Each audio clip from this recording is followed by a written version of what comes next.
So you can't quite see it here, but I'm sitting with my knees bent at about 90 degrees and my hips at about 90 degrees as well. The whole point of this activity is to loosen up the bottom of your feet. If you received work from me, you know that my pressure tends to be slow and sustained, very few quick movements, and that your tissue just seems to melt away.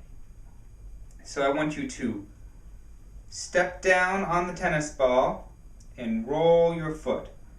Pick a line. In this case, I'm doing the inside of the foot from here to here. And slowly roll the tennis ball across the foot. When in doubt, go slower.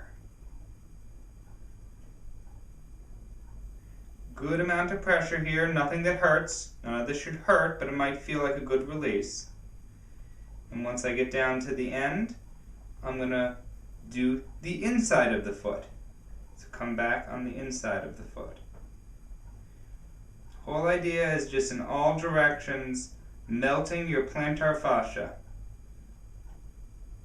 This will, and now I'm coming straight down the middle, this will release your Achilles tendon, will release your toes, your calf muscles, your hamstrings, your back, and believe it or not, it may even release tension held on the top of your head, because it's all connected through one line that you may have heard me talk about before, called the superficial back fascial line.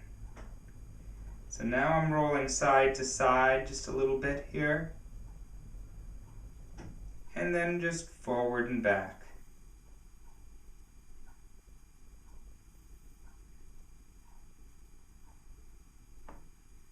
Now, a neat activity you can do is after you've done all this with one foot, you can stand up and go down to touch your toes and see if you feel more restriction in one calf than the other. You're likely to feel a lot of release in your hamstrings and calves on the foot that you just tried.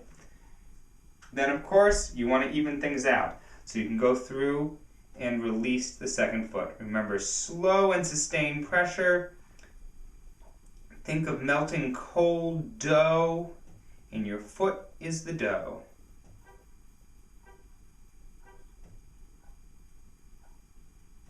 So give that a try. Spend about a minute on each side. If you do this a couple times a day, it should really release things and help out your feet.